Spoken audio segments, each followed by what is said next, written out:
بسم اللہ الرحمن الرحیم۔ رسول خدا صلی اللہ علیہ وآلہ وسلم ممبر پر بیٹھے خطبہ دیا کہ جبرائیل نے ایک خبر دیا کہ آپ کی امت امام حسین علیہ السلام کو شہید کیا جائے گا۔ ہر محفل و مجلس میں شہادت امام حسین علیہ السلام کی داستان کا ذکر ہوتا رہا۔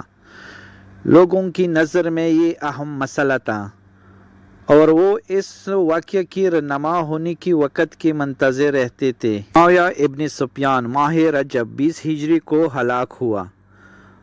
اس کے بعد یزید حاکم ہوا۔ اس نے مدینہ کے گورنر ولید بن عتبہ کو خط لکھا اور اس کو حکم دیا کہ میرے لیے تمام اہل مدینہ بالخصوص امام حسین علیہ السلام سے بیعت لو، اور اگر امام حسین علیہ السلام بیعت سے انکار کرے تو ان کا سر بدن سے جدا کر کے میرے پاس روانہ کر دو۔ ولید نے مروان کو طلب کیا اور اس بارے میں مروان کی رائے معلوم کرنا چاہیے۔ مروان نے کہا، اس ذلت کو امام حسین علیہ السلام قبول نہیں کرے گا اور یزید کی بیعت نہیں کرے گے، لیکن اگر میں تمہاری جگہ ہوتا اور یہی قدرت و طاقت جو آج تمہارے ہاتھ میں ہے میرے ہاتھ میں ہوتی تو میں فوراً امام حسین علیہ السلام کو قتل کر دیتا۔ تو ولید نے کہا، اے کاش میں اس کام کو انجام دینے اور اس ذلت کو اپنی ذمہ داری لینے کے لیے دنیا میں نہ آیا ہوتا۔ اس کے بعد ولید نے امام حسین علیہ السلام کو اپنے پاس بلایا۔ امام حسین علیہ السلام بنی ہاشم کے 30 جوانوں کو اپنے ہمراہ لے کر آئے۔ ولید نے امام حسین علیہ السلام کو معاویہ کی موت کی خبر سنائی اور یزید کی بیعت کا مطالبہ کیا۔ امام حسین علیہ السلام نے فرمایا، بیعت خفیہ طور پر نہیں کی جا سکتی۔ جب صبح ہو تو لوگوں کو دعوت دینے کے ساتھ مجھے بھی دعوت دینا۔ مروان نے کہا، حسین کی بات کو نہ مانو اور ان کے عذر کو قبول نہ کرو، بلکہ فوراً ان کا سر تن سے جدا کر دو۔ امام حسین علیہ السلام نے غضبناک ہو کر کہا، لعنت ہو تجھ پر اے زنانہ کی فرزند، کیا تم میرے قتل کرنے کا مشورہ دیتے ہے؟ خدا کی قسم تو نے جھوٹ کہا اور اس بات سے تو نے اپنے آپ کو ذلیل و خوار کیا۔ اس کے بعد ولید کی جانب مخاطب ہو کر فرمایا، اے حاکم مدینہ، ہم اہل بیت نبوت اور محزن رسالت ہے اور ہمارے گھروں میں ملائک کی آمد و رفت رہتی ہے۔ ہماری ہی خاطر خدا کریم نے اپنی رحمت کو لوگوں پر وسیع کیا ہے اور ہماری ہی وجہ سے اس رحمت کا اختتام ہوگا، لیکن یزید فاسق اور شرابی مخترب جانوں کا قاتل اعلانیہ گناہوں کا ارتکاب کرنے والا ہے۔ مجھ جیسا شخص یزید جیسی کی بیعت کبھی نہیں کر سکتا۔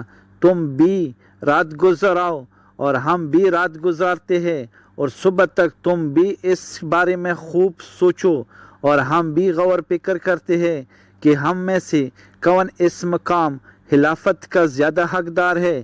یہ بات تمام کر کے امام حسین علیہ السلام ولید کے گھر سے باہر تشریف لے گئے۔ مروان نے ولید سے کہا، تم نے میری نصیحت پر عمل نہیں کیا بلکہ برخلاف کام کیا۔ ولید نے کہا، لعنت ہو تم پر، تم مجھے ایسا مشورے دیتے رہے ہو کہ جس میں میری دین و دنیا کا نقصان ہے۔ خدا کی قسم اگر دنیا کی تمام بادشاہی بھی مجھے مل جائے تو میں حسین علیہ السلام کو قتل نہیں کروں گا۔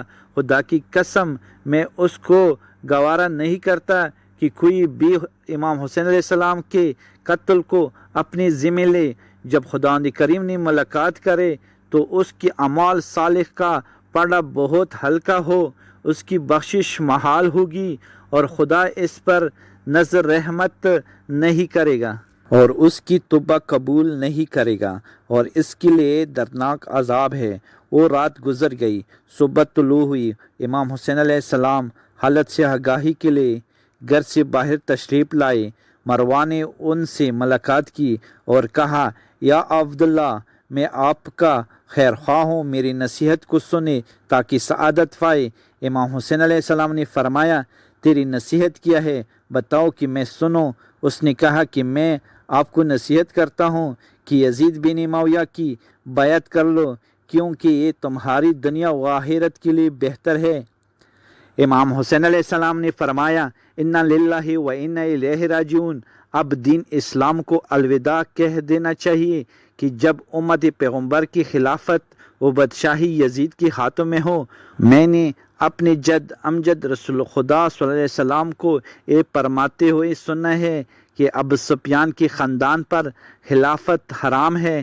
امام حسین علیہ السلام اور مروان کے درمیان طولانی گفتگو ہوئی، یہاں تک کہ مروان غصے کی حالت میں چلا گیا۔